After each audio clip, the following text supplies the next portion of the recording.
Students, welcome to my class. Today I will continue the lesson of English. Name of the chapter is The Three Question Part 2. The king turned round and saw a bearded man running towards them.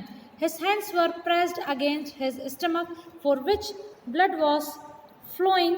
When he reached the king, he fainted and fell to the ground. अब क्या होता है यहाँ पर? एक जो व्यक्ति जिसकी तरफ बूढ़े व्यक्ति ने, जो तपस्वी थे, साधु थे, उन्होंने इशारा किया, देखो वो दौड़ करके चले आ रहे हैं। तो जब वो व्यक्ति उनके पास आता है, जिसकी लंबी लंबी दाढ़ियाँ रहती हैं, वो दौड़ता हुआ चला आता है तपस्वी और राजा की ओर। वहाँ पर ये दोनों पाते हैं कि उस व्यक्ति ने अपने पेट में हाथ रखे हुए हैं। और पेट में हाथ क्यों रखा हुआ था? क्योंकि उसके पेट से निरंतर बहुत अधिक खून बह रहा था। और वो जैसे ही उनके पास पहुंचता है, फेंटेड, बेहोश होकर गिर जाता है। The king and the hermit remove the man's cloth and found a large wound in his stomach. अब वो उसके कपड़े हटाते हैं पेट से और देखते हैं कि वो व्यक्ति जो घायल अवस्था में आया था, उसके पेट में बहुत अधिक घाव है, बहुत बड़ा घाव है। The king washed and covered it with his handkerchiefs, but the blood would not stop flowing. The king redressed the wound until at last the bleeding stopped. अब राजा ने क्या किया? राजा ने उस व्यक्ति के कपड़ों में थोड़ी सी मलहम पट्टी कर दी, पेट में मलहम पट्टी कर दी कपड़े को हटा करके, लेकिन फिर भी जो खून का बहना होता है वो रुका नहीं। उसके बाद राजा तब तक उस व्यक्ति के पेट के घाव में मलहम लगाते गए, इलाज करते गए, जब तक कि आखिरी बूंद खून की बहना बंद नहीं हो गई। The men felt better and asked for something to drink. अब थोड़ी देर के बाद उस व्यक्ति की हालत में सुधार होता है और वह व्यक्ति जागने के बाद थोड़ी सी पानी की मांग करता है कि मुझे पानी पीना। The king brought fresh water and gave it to him. राजा पानी लेकर के आते हैं और उसको देते हैं। By this time the sun had set and the air was cool. अब चूँकि मैंने आपको बताया था कि गड्ढा खोदते हुए रात का समय हो, शाम का समय हो गया था। अब फिर इस व्यक्ति के आने के बाद वो उसकी सेवा में इस तरह लग जाते हैं कि उन्हें पता ही नहीं चलता है कि रात कब हो जाती है। The king with the hermit's help carried the wounded man into the hut and led him on the bed. अब राजा ने उस तपस्वी की सहायता से उस व्यक्ति को, जो घायल अवस्था में था, उसे उठाते हैं और अंदर उनकी झोपड़ी में ले जाकर बिस्तर में सुला देते हैं। The man closed his eyes and ले क्वाइट। अब वो व्यक्ति आंख बंद करके लेटता है। The king tired by his walk and he work had done, lay down on the floor and slept through the night. अब क्या होता है? जो राजा रहता है वो भी दिन भर उस गड्ढे की खुदाई करके, कठिन काम करके थक जाता है, मेहनत भरे काम से, तो जल्दी ही जमीन पर उसकी नींद लग जाती है। When he woke it was several minutes before he could remember where he was or who the strange bearded man lying on the bed was. अब जब उसकी नींद खुलती है तो वो पाते हैं कि जो दाढ़ी वाला व्यक्ति था उनके बाजू में ही सोया हुआ है। Forgive me, said the bearded man in a weak voice when he saw that the king was awake. अब जब उसने राजा को उठा हुआ पाया तो व्यक्ति जो घायल अवस्था में था, उसने राजा से माफ़ी मांगी कि मुझे माफ़ कर दीजिए। I do not know and have nothing to forgive you, said the king. राजा ने कहा कि तुमने मेरे साथ कुछ गलत तो किया ही नहीं, तो फिर माफ़ी क्यों मांग रहे हो? You do not know me, but I know you. आप मुझे नहीं जानते लेकिन मैं आपको जानता हूँ। I am that enemy of yours who sought revenge on you because you put my brother to death and seized my property. अब वो राजा को बताता है वो पिछला वृतांत, पिछले बारे में, पिछली कहानी के बारे में, कि मैं आपका वही शत्रु हूँ जिसके भाई की भाई को आपने मौत की सज़ा सुना दी थी और उसकी सारी प्रॉपर्टी हड़प ली थी। I know you had gone alone to see that hermit. मुझे पता था कि आप इस तपस्वी के पास अकेले चले आ रहे हैं। And I made up my mind to kill you on your way home.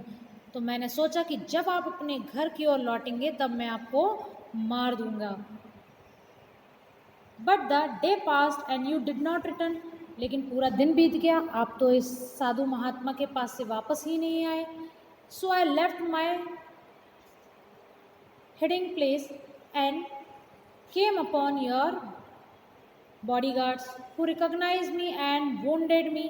अब मैं एक ही जगह पर ज़्यादा देर तक छुपा नहीं रह सकता था, तो जैसे ही मैंने अपनी जगह बदलने की सोची, उसी समय आपके बॉडीगार्ड सैनिक्स ने मुझे देख लिया और मुझे घायल कर दिया। I escaped from him but I should have die if you had not dressed my wounds. मैं तो मर ही जाता उनके दिए हुए घावों से, अगर आप मेरी सहायता ना करते, मेरी हालत में सुधार लाने के लिए मेरी मलहम पट्टी नहीं करते। तो I wish to kill you and you have saved my life.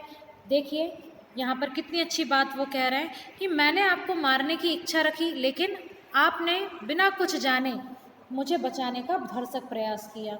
Now if I live, I will serve you as your most faithful servant and will order my son to do the same. Forgive me. अब देखिए वो कितना बड़ा शत्रु रहता उस राजा का। उसने क्या कहा कि अब चूंकि मैं जिंदा हूँ और मैं अधिक समय तक जीवित रहता हूँ, तो मैं आज से निश्चय करता हूँ कि मैं आपका सबसे वफादार सर्वेंट, सबसे वफादार नौकर बन के रहूँगा। और यही बात मैं अपने बेटे को भी सिखाऊंगा कि हमें राजा की सेवा करनी है, वो भी निस्वार्थ भाव से, ईमानदारी से, निष्ठापूर्वक।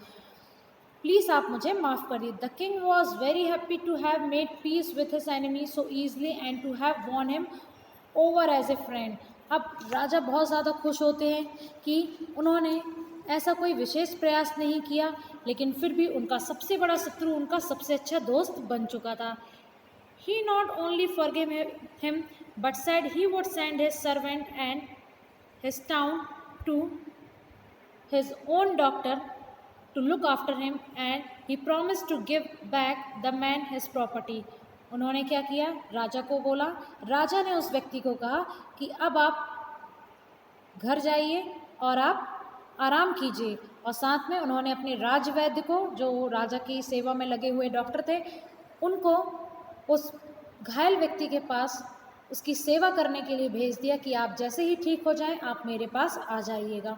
और साथ ही साथ वादा किया कि जो प्रॉपर्टी उन्होंने हड़प ली थी वो उसको वापस लौटा देंगे। Leaving the wounded man the king went out of the hut and looked round for the hermit. अब राजा ने उस घायल व्यक्ति को छोड़ा और पुनः वे तलाश करने लगे किसकी, उस तपस्वी की, जिसकी झोपड़ी में, जिसकी कुटिया में उन्होंने रात गुजारी थी और जिसके लिए खुदाई का कार्य किया था। Before going away he wished once more to get answers to his question.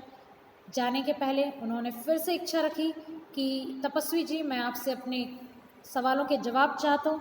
The hermit was on his knees sowing seed in the beds that had been dug the day before. अब जब वो बाहर निकल कर आते हैं तो उन्होंने क्या पाया कि वो जो तपस्वी थे अपने घुटनों के बल बैठकर उन क्यारियों में बीज बो रहे थे, जिन क्यारियों को पिछले ही दिन राजा ने खोदा था। The king went up to the hermit and said, for the last time I beg you to answer my question wise man, कि अब आखिरी बार मैं आपके पास आया हूँ, प्लीज़ कृपा करके आप मेरे सवालों का जवाब दे दीजिए। आइए देखते हैं कि क्या जवाब दिया उन साधु महात्मा ने। You have already been answered, said the hermit, still bending down to the ground and looking up at the king as he stood before him. क्या कहा उन्होंने? उन्होंने कहा कि आपको आपके सवालों के जवाब अपने आप ही मिल गए हैं। How have I been answered? What do you mean? मुझे अपने सवालों के जवाब कैसे मिल गए जब आपने मुझे कुछ जवाब दिया ही नहीं? Do you not see? Replied the hermit. साधु महात्मा ने कहा, क्या तुमने नहीं देखा? If you had not pitied my weakness yesterday and had not dug these beds for me, you would have gone away. यदि तुमने मेरी इस अवस्था को देखकर, मेरे बुढ़ापे को देख करके कल यदि मेरी मदद करने की नहीं ठानी होती, तो क्या आज मैं इन क्यारियों में बीज लगा पाता और तुम यहाँ से चले गए होते। Then that man would have attacked you and you would have wished you had stayed with me।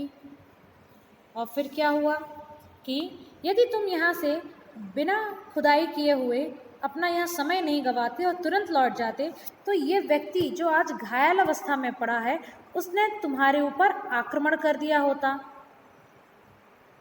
सही बात है कि नहीं? And you would have wished you had stayed with me. लेकिन तुमने क्या इच्छा जाहिर की कि तुम जब तक अपने सवालों के जवाब नहीं ले लोगे, तुम यहाँ से नहीं जाओगे, और इसी चक्कर में तुम्हारी जान बच गई। So the most important time was when you were digging the beds and I was the most important man and to do me good was your most important business. इस तरीके से वो उसको समझाते हैं कि सबसे महत्वपूर्ण समय वह था जब आप उन क्यारियों को खोद रहे थे, और सबसे महत्वपूर्ण व्यक्ति मैं था, क्योंकि उस समय मेरी सहायता करना आपका सबसे महत्वपूर्ण काम था। Afterwards when the man ran to us, वो व्यक्ति जो हमारी तरफ दौड़ता हुआ आया था घायल अवस्था में, the most important time was when you were caring for him. सबसे महत्वपूर्ण समय वह था जब वो ज़िंदगी और मौत के बीच लड़ रहा था और तुमने उसकी सहायता, उसकी सेवा करके उसकी जान बचा ली। Because if you had not dressed his wound he would have died without having made a peace with you. वो तड़प कर मर जाता। So he was the most important man. तो इस प्रकार से वो व्यक्ति भी बहुत इम्पॉर्टेंट हुआ तुम्हारे लिए, बहुत महत्वपूर्ण हुआ। And what you did for him was your most important business. तो तुमने जो भी उस व्यक्ति के लिए किया वो तुम्हारे लिए सबसे ज़्यादा सर्वोच्च महत्वपूर्ण कार्य था। Remember then there is only one time that is important and that time is now. जो सबसे महत्वपूर्ण समय है वो है अभी। It is the most important time because it is the only time we have any power to act. क्योंकि यही वह समय होता है जब आप कुछ कर सकते हैं। The most necessary person is the person you are with at the particular moment. और ऐसे खास समय में जब कोई मदद मांगने आता है तो वह व्यक्ति आपके लिए सबसे ज़्यादा खास हो जाता है। For no one knows what will happen in the future. किसी को नहीं पता है कि भविष्य में क्या होगा। And whether we will meet any one else, और ये भी नहीं पता है कि हम किससे मिलेंगे। The most important business is to do that person good because we were sent into this world for that purpose alone। और सबसे महत्वपूर्ण कार्य है उस व्यक्ति के साथ भलाई करना जो आपके सामने खड़ा है, क्योंकि हमें संसार में केवल इसी उद्देश्य के साथ भेजा गया है। So dear student, these were the 3 answers which the king always wanted to hear. Now the king was so much satisfied with the answers of the hermit। किस तरीके से देखिए, जो साधु तपस्वी थे उन्होंने उन 3 सवालों का जवाब देने में राजा की मदद की, और राजा खुशी खुशी वहाँ से चले जाते हैं। I hope you like this story. So read it once and keep studying. Thank you very much.